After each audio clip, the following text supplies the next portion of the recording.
Bueno, y ahora vamos a entrar en el apartado que hemos ido comentando algunas veces, que es la multiplexación por división en longitudes de onda, o por sus siglas en inglés WDM. ¿Vale? Bueno, esto tiene su origen en esa limitación que supone la dispersión, porque hemos hablado del efecto de la dispersión con la distancia. Y hemos dicho, la dispersión es proporcional a la distancia. Si vas al doble, el doble de dispersión.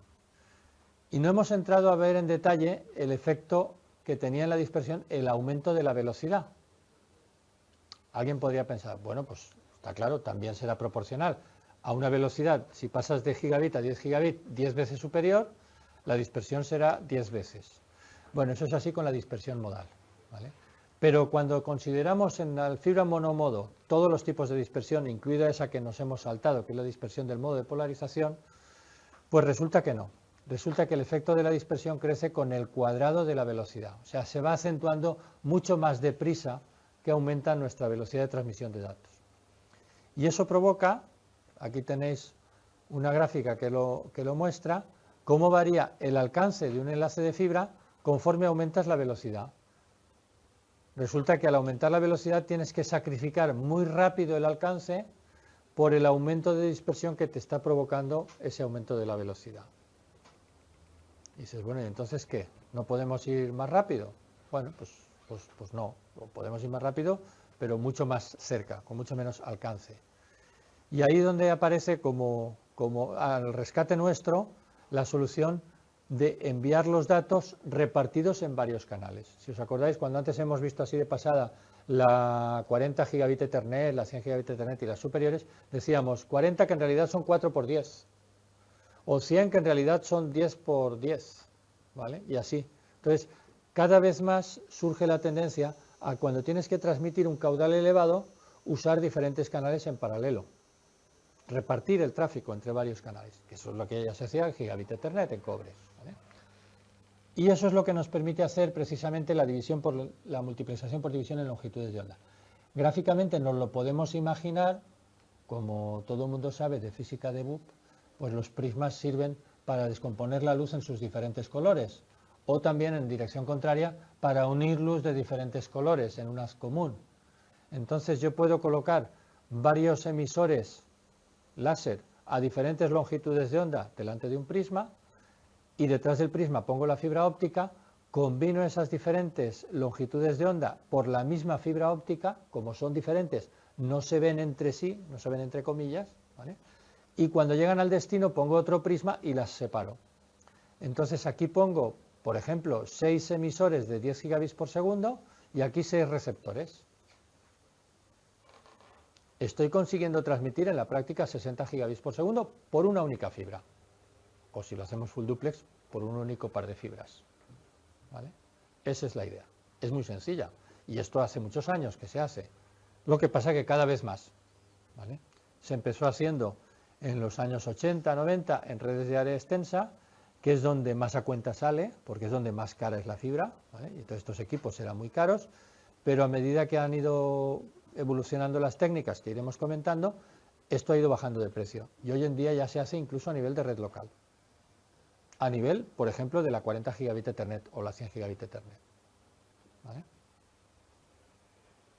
Entonces, alguien se lo puede imaginar también como una fibra que virtualmente se convierte en 6 fibras diferentes. Y esto que aquí está pintado para 6, hoy en día se hace para 80 o para 160 diferentes longitudes de onda. Claro, ahí el mérito está en poder meter 80 longitudes de onda diferentes por la misma fibra, ¿eh? Como la longitud de onda en física se representa por la letra lambda, pues a partir de aquí, para no decir longitud de onda, que es muy largo, voy a decir lambda, ¿vale? Pero siempre que diga lambda, ya sabéis qué quiero decir, la longitud de onda. Bueno, como decía, la multiplicación por división en longitudes de onda se empezó a extender primero en redes de área extensa y utilizando un número elevado de lambdas distintas, y por eso se le denominó multiplexación por división en longitudes de onda densa, o sea, la D de delante aquí es D de dense. Luego se vio que en redes metropolitanas también podía tener interés, pero usando menos canales, porque con menos canales es más barato de hacer, y entonces se la denominó, la C es de coarse, de grueso, no sé cómo traducir coarse, ¿vale? Pero es como de grano grueso, dicho en cristiano, de pocos canales. Cuando digo pocos quiero decir 8, 16 como máximo, ¿vale? Y ya la última moda, esta del año pasado, es usar esto mismo, pero incluso en la zona de la primera ventana para distancias ya realmente muy cortas. Y entonces se le denomina multiplexación por división de longitudes de onda de corta, la S es de short, de corta longitud de onda, porque se usa en la primera ventana, ¿vale? Lo iremos viendo poco a poco, ¿eh? Y todo esto nace, primero, la más antigua, como digo, la DENS, nace por la aparición de varias cosas o por la consecución de varios avances tecnológicos que permitieron hacer estas cosas a nivel comercial, no solo a nivel de laboratorio. Lo primero es emisores láser que puedas tú, lo que se dice sintonizar, ajustar a una determinada lambda la que a ti te interesa en cada momento, ¿vale? Con mucha precisión, claro, porque si vas a meter 80 lambdas diferentes en una zona estrecha, tienen que ser muy exactas las longitudes de onda.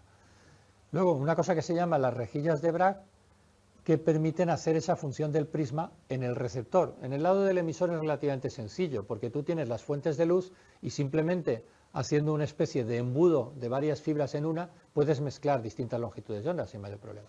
El problema es en el receptor separar esas longitudes de onda que llegan mezcladas. Y eso es lo que hacen esas rejillas de Bragg.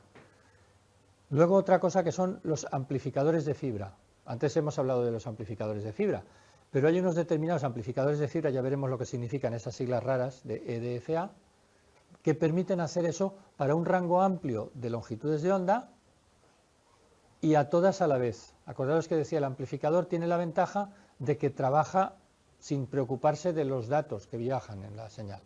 Y entonces lo hace además en un rango amplio de longitudes de onda. Y por último, las fibras estas con el pico de agua reducido o sin ningún pico de agua que comentábamos antes. Entonces, todos estos elementos nos van a permitir poner en marcha estas cosas nuevas de la WDM.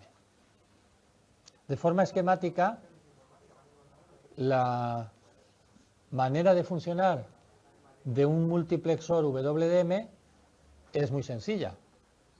Sería, me he olvidado de nuevo del puntero o se me va, ¿vale?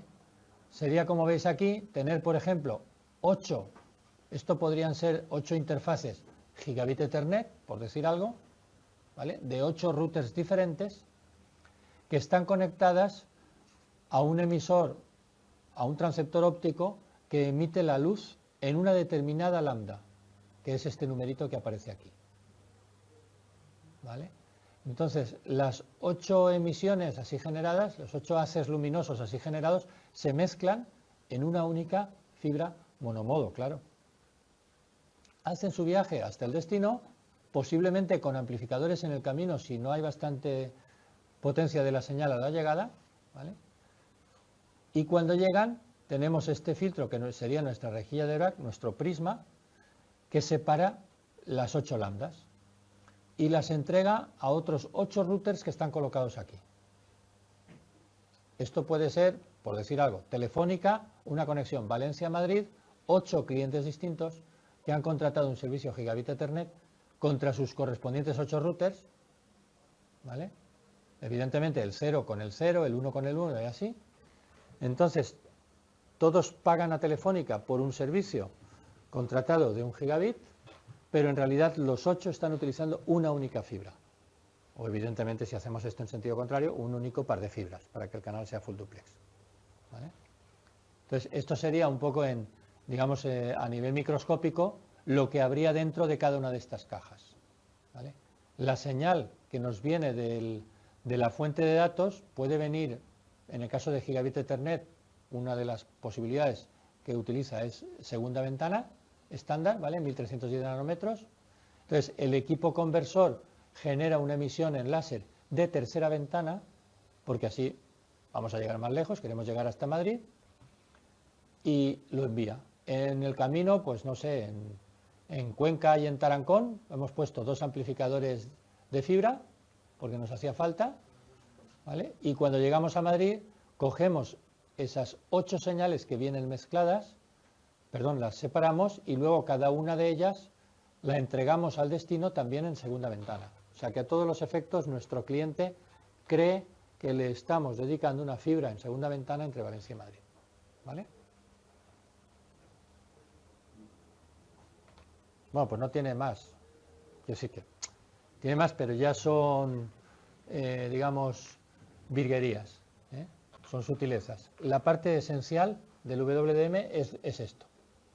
Y da lo mismo si trabajamos con 8, con 4 o con 160 canales, y da lo mismo si trabajamos en tercera, segunda o primera ventana. La idea es la misma. ¿De acuerdo? Solo va a cambiar la primera letrita. Será D, será C, será S.